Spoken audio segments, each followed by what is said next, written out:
খুবই মাতবর, ভালো ছিল। হ্যাঁ, এখান থেকে নিশ্চয়, এটা তো জানি। এটা মনে আছে তুমি যখন অফিসে খাবার নিতা, সেই কত আগের কথা। আসসালামু আলাইকুম, কেমন আছেন সবাই? একটু পর্দাটা সরাই দিয়েছো তো দাবি, আলো আসতেছে না। আমরা তো আলহামদুলিল্লাহ, পর্দাটা একটু সরাই দাও। আমরা তো আলহামদুলিল্লাহ ভালো আছি। তো তোষান মাত্র স্কুল থেকে আসলো, এই যে স্কুল থেকে মাত্র আসলো, ঘেমে টেমে অবস্থা একদম খারাপ, মাথা দিয়ে টপ টপ করে ঘাম পড়তেছে একদম, বাইরে অনেক রোদ তো। আর এই যে মিস্টার তাবিব সাহেব, তোষান হলো আজকে সায়েন্স ফেয়ার ছিল। এটা কি তোমরা মেক করছো? কে কে? ইউসুফ, আব্দুল্লাহ আর আমি। তুমি, ইউসুফ আর আব্দুল্লাহ, ওরা 3 ফ্রেন্ড মিলে এটা মেক করছে সায়েন্স ফেয়ারে। তুমি নিয়ে আসছো কেন? ওরা নিয়ে যায়নি কেন? আব্দুল্লাহ হচ্ছে বোর্ডটা নিছে, ইউসুফ পারেনি বিকজ ইউসুফের স্পেস নাই কোন জায়গায়। আচ্ছা, আমি হচ্ছে তো। তুমি তো কিভাবে আনলা? বাসে করে আসার সময়? বাসে হচ্ছে উপরে ওই লাগেজের মতো থাকে না, ওখানে রাখছি। ওকে, তারপরে আমি হচ্ছে এটা হেঁটে গেলাম। এটা নিয়ে আসছো। এটা কি বাবা, আমাকে একটু বুঝাই বলবা মা? এটা হচ্ছে একটা robotic arm. Robotic arm? Arm. ও আচ্ছা, এটা আর্ম। এটা আর্ম। আচ্ছা, তাহলে এগুলা কি? এগুলা হচ্ছে সিরিঞ্জ, যেগুলো কন্ট্রোল করে আর্মটা।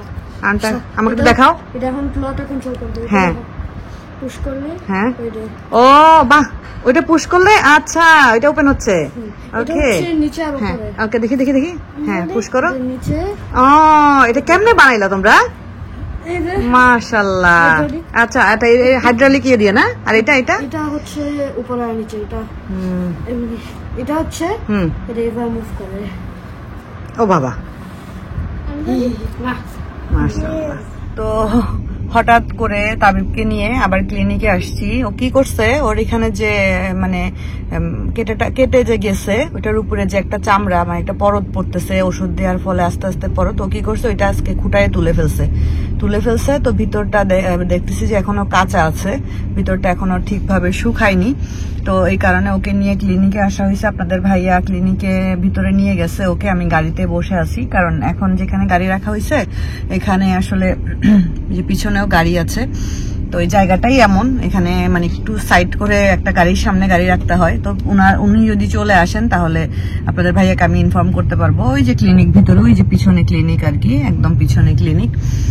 তো মানে কি বলবো, আসলে বাচ্চারা আসলে মানে ওরা বুঝেও না, কোন সময় জানি চুলকায় উপরে চামড়াটা তুলে ফেলছে। আচ্ছা যাই হোক, ব্যাপার না, প্রত্যেকটা সমস্যারই সমাধান আল্লাহ দিয়েছেন, ইনশাআল্লাহ ঠিকঠাক হয়ে যাবে। তো বসে বসে অপেক্ষা করতেছি। আপনাদের ভাইয়া পাশের সিটে, আমি ড্রাইভিং সিটে।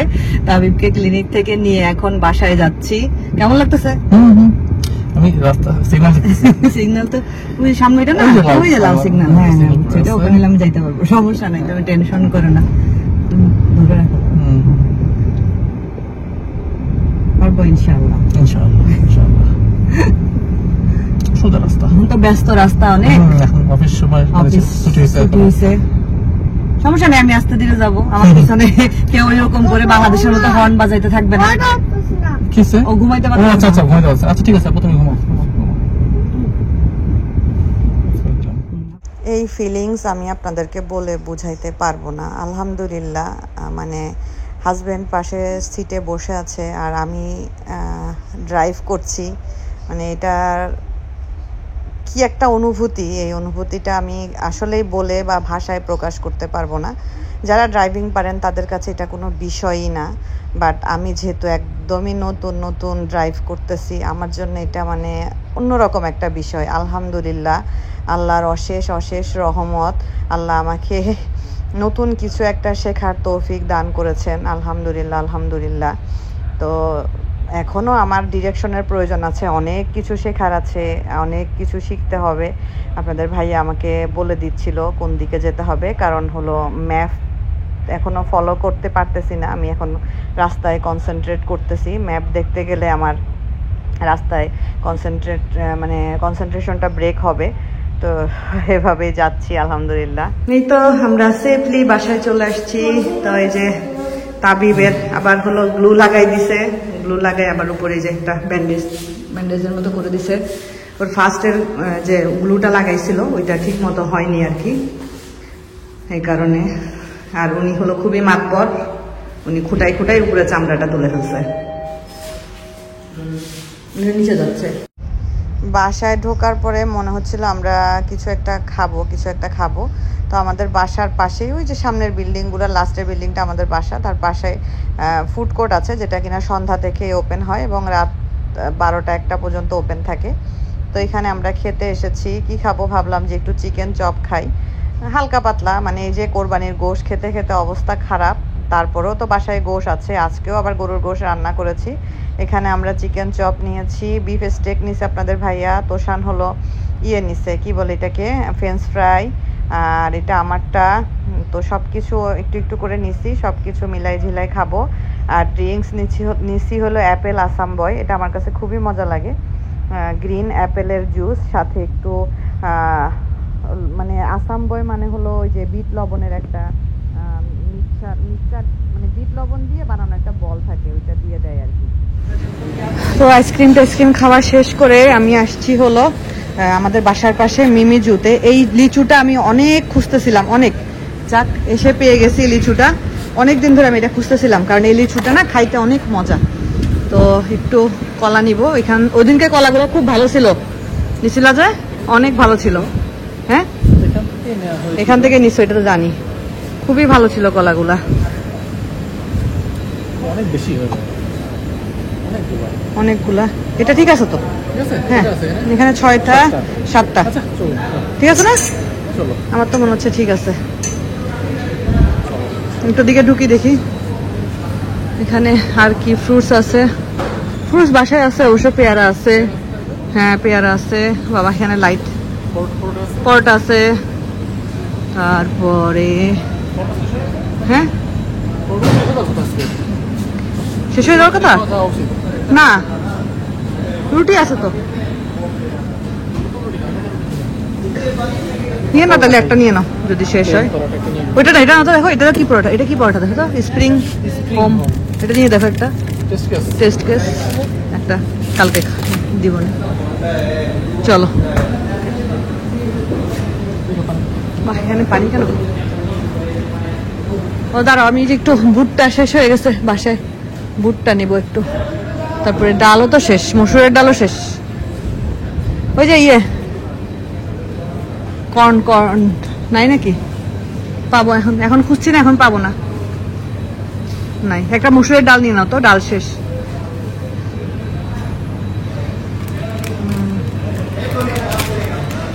চলো চলো,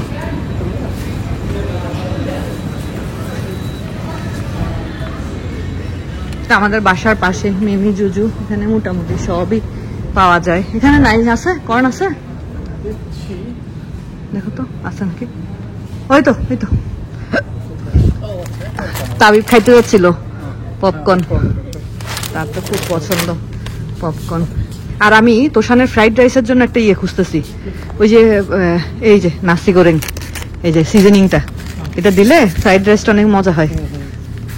এটা কাম্পুং, এটা নেই, চিনা না, আয়াম নাসি গোরেং আয়াম। আমরা আগে তোমাকে অফিসে করে দিতাম, মনে আছে? তুমি যখন অফিসে খাবার নিতা, সেই কত আগের কথা। চলো, পাউরুটি নিব আর আইসক্রিম। বাসার পাশে এরকম দোকান থাকলে আসলে সুবিধা, যখন যেটা মন চায় এসে নিয়ে যাওয়া যায়। পাউরুটি এটা নিব আমি, এটা নিব বাসার জন্য। এটা তাবিব খাবে কিনা আমি জানি না, বাট এটা নিব। চলে আসছি, আপনাদের সাথে একটা জিনিস শেয়ার করি। বলেছিলাম না আমি মানে টেমুতে দেশ থেকে আসার পরে প্রায় 4-5টা অর্ডার করেছিলাম, 4-5টা আইটেমের মধ্যে, অর্ডারের মধ্যে অনেকগুলো আইটেম ছিল, তার মধ্যে লাস্ট অর্ডারটা আজকে আসছে। আমি 2টা হিজাব অর্ডার করেছিলাম। এই যে একটা হিজাব, মানে এত সুন্দর হিজাবগুলা, মানে এত সফট কাপড়গুলা, খুবই সুন্দর। এই যে দেখলে আপনারা বুঝতে পারবেন। তো এটা একটা হিজাব, এটা ঠিক মেরুনও না আবার রেডও না, কেমন জানি একটা কালার। আর এই হিজাবটা আমার এত পছন্দ হয়েছে। এই হিজাবটার কালারটা আপনারা বুঝতে পারতেছেন না, কারণ বেডশিটের কালারের সাথে হিজাবটার কালারটা মিলে গেছে। মানে ম্যাটেরিয়ালটা খুবই সুন্দর, এই যে দেখেন, খুবই সুন্দর একটা ম্যাটেরিয়াল। নিচে এরকম টার্সেল টাইপের আছে। আর এটা তো আমি আপনাদেরকে আগেই দেখাইছিলাম, খুবই শাইনি একটা হিজাব, পার্টি হিজাব বলা যেতে পারে। তো এই 3টা হিজাব আমি অর্ডার করেছিলাম, তো ভাবলাম আপনাদের সাথে একটু শেয়ার করি। তো কেমন হয়েছে জানাবেন। এটা আগেই দেখছেন। আর এই 2টা আজকে ডেলিভারি আসছে। সাথে আমার নতুন মোবাইলের একটা কাভার অর্ডার করেছিলাম, ওই কাভারটাও আজকে আসছে। তো এই ছিল আমার লাস্ট অর্ডার। টুকটাক জিনিস আপনাদের সাথে শেয়ার করলাম। আজকে সবকিছু মিলায়ে আলহামদুলিল্লাহ ভালোই একটা দিন গেল। তো তাবিবের জিনিসটা আমি আপনাদের সাথে এক্সপ্লেন করতেছি। তো আপনাদের সাথে ওকে বাই।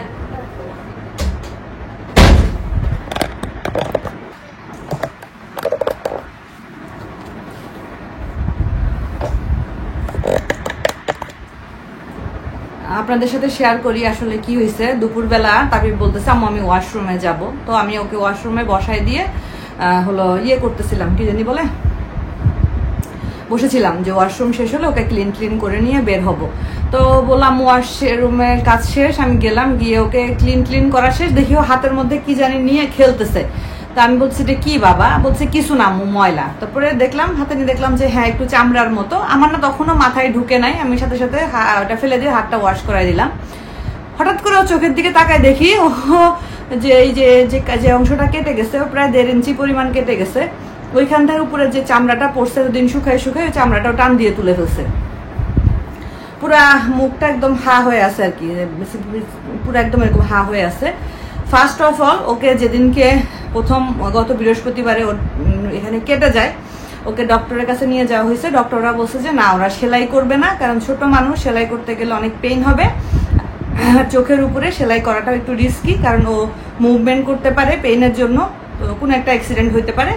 গ্লু স্টিচ দিয়ে দিবে আর কি, মানে গ্লু দিয়ে লাগাই দিবে।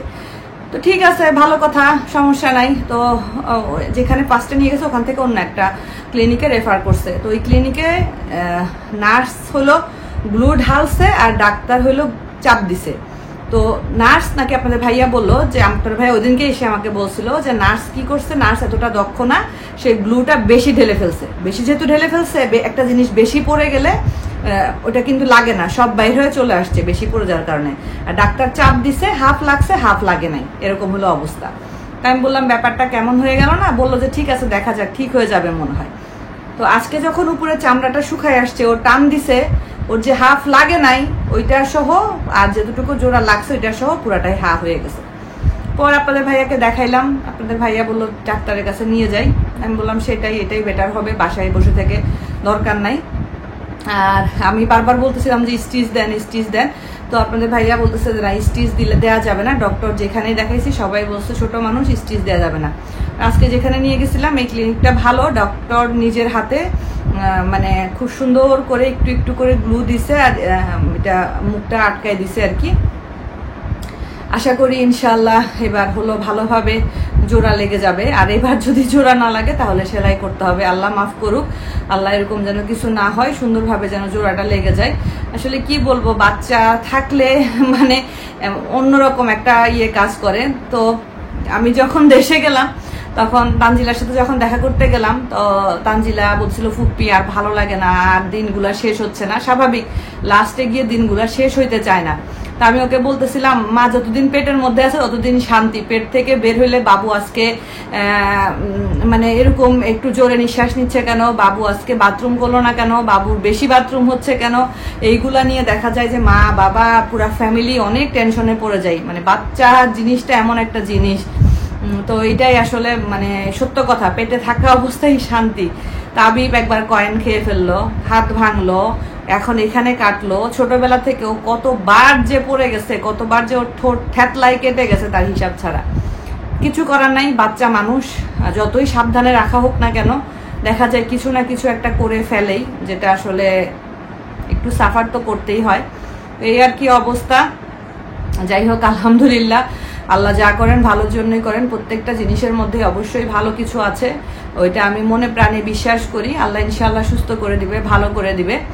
আর গতকালকে বিমান দুর্ঘটনাটা দেখার পর থেকে এক একটা যখন ফ্যামিলির কাহিনীগুলো উঠে আসতেছে, যেমন একটা ফ্যামিলি ডক্টর দম্পতি ছিলেন, বিশেষ করে হাজবেন্ডটা তো 6 বছর ধরে নাকি লন্ডনে থাকেন, ওইখানে উনি ওনার সুন্দর একটা ক্যারিয়ার করে নিয়ে ওনার ফ্যামিলিকে নিয়ে ফার্স্ট টাইম ফ্যামিলিকে নিয়ে যাচ্ছিলেন। এতদিন চেষ্টা করার পরে সব পেপার ওয়ার্ক শেষ পর্যন্ত শেষ হয়েছে গতকালকে।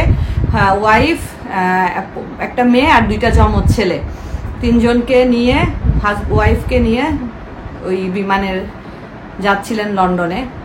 উড্ডয়নের 40 সেকেন্ডের মাথায় তো সব শেষ, কারণ তখন প্রচুর পরিমাণের ফুয়েল ছিল আর কারো বাঁচার সম্ভাবনাই ছিল না। তারপরও দেখেন আল্লাহর কত রহমত, একটা মানুষের হায়াত ছিল, উনি কিন্তু এত মানুষের ভিতর থেকে 265 জন মারা গিয়েছেন মনে হয়।